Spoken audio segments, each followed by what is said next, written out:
Royal Majesties, authorities, occupants, people. Thank you very much for being here. And I'm really humbled by the honor of being the one to talk in behalf of the Teatro Valle Bene Comune, especially because I'm not an occupant, and actually I'm a lawyer. So the question arises now, why to choose a lawyer for describing an experience that, as you have seen here, is the most far away from the boring life of the law. Actually, in the Teatro Valle Bene Comune, something really interesting happened for lawyers, and therefore should happen for everybody of us, because the law is the way in which a community, no matter how small or big or very large, expresses itself. Law became alive. At the Teatro Valle, something really important happened in the sense that the law stopped being something remote and far away from the real experience of the people, but actually it became the narrative in which the occupation of the Teatro Valle expressed itself. The act of occupying a public theater that was in the process of being dismissed, per se, can be considered an illegal act. But 15 minutes after the illegal act was carried on, something very new happened, and was the construction of a new legality.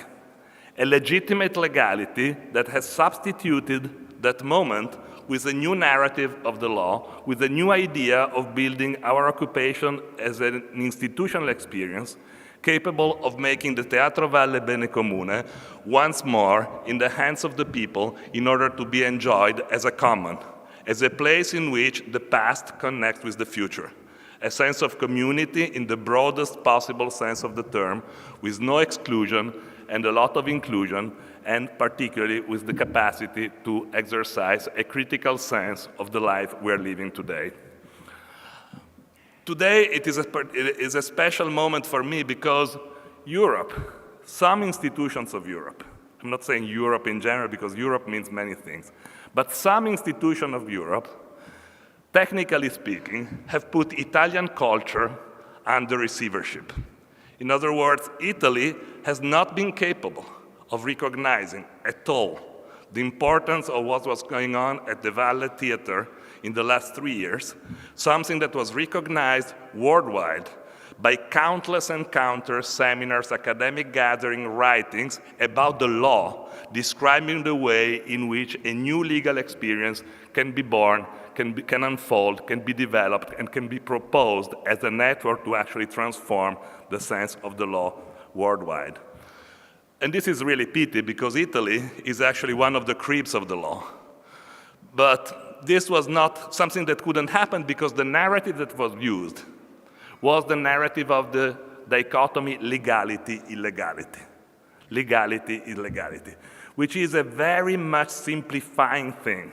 It's something that cannot be deployed for any complex understanding of how things go in that complex experience which is human living together. Unfortunately, even in these days as we are talking, we deploy the concept of legality, illegality to try to describe experiences such as, for example, the referendum in Crimea. 97% of the people claiming to do something, and the chancelleries of the most important countries in the world deploying this very simplifying idea of saying it's illegal. But what does illegal mean? What does legal mean? What is the law for?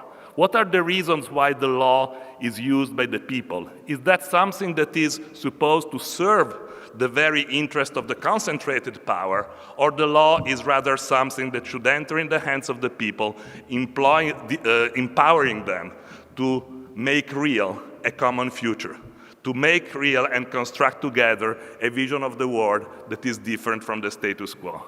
I believe that it is very important to understand that the law is something much more complicated than a bunch of words written down in a regulation enacted by power. The Royal Highness said that before very clearly. There is a tension between the kratos and the demos. There is some times in which actually the demos takes back its future in its own hands and try to develop it in a way that is needed in this particular moment in which our world is carried out and carried away by institutional transformation that we really do not like very much. So we decided to start from the bottom up. We decided to start from the bottom up, and the idea was, we really took the idea from ecology in a way. Life, species, take over the world, not by war, but by networking. Networking is the most important thing that we can do if we want to change the dominant narrative, to change the dominant common sense, and substitute it with a different vision. So we tried to develop something that was neither the concentration of power, represented by private property concentration, nor the concentration of power represented by the construction of bureaucratic institutions of the states and the centralized government. We decided to construct our own institutions as something that opens up new spaces, working on two very simple and fundamental legal ideas. Diffusion of power. Was very nice to see how that idea was actually shared by the people in the occupation. Diffusion of power and inclusion, the opposite of private property and statehood, concentration of power and exclusion. Now, are we trying to build something important? Because we're trying to make an example that works. We're trying to construct as a legal structure an institution of the commons. The foundation is actually a property law institution. It's a property law institution that suffered very much at the dawn of modernity. After the French Revolution, the Grand Souffrants were the institutions of the people, the intermediate institutions between the state and the individual, those institutions in which the life of the people could be carried on in common. Those were marginalized by the legal system, because modernity wanted an almighty state and one individual. Today, we need to understand that those institutions of modernity, the state and the individualized self, are not enough. We need to construct new communities, new collective selves, new ways to organize the world in such a way that we can actually find some sense, even some spiritual sense, in staying together. At the Valle Theater is not just an experience in lawmaking. You have seen how many interesting things were done there. It is also something that requires a lot of hard physical work. Those people that actually occupied the theater and kept it open for 3 years, every evening full of people, packed with people, every day taking care of it, cleaning it, maintaining it open, are really actually the heroes of our time, are those that actually do the things that should be done officially, that should have been done if the vision of the culture was something that was at the service of the people and was not something used in order to put the people under a dominant narrative that transforms us more and more from citizens into consumers. So it is especially good, I think it's especially important that such a prestigious institution as the European Cultural Foundation was open enough to understand this novelty. Because that means that at the European Cultural Foundation, critical thinking is something that is alive and well.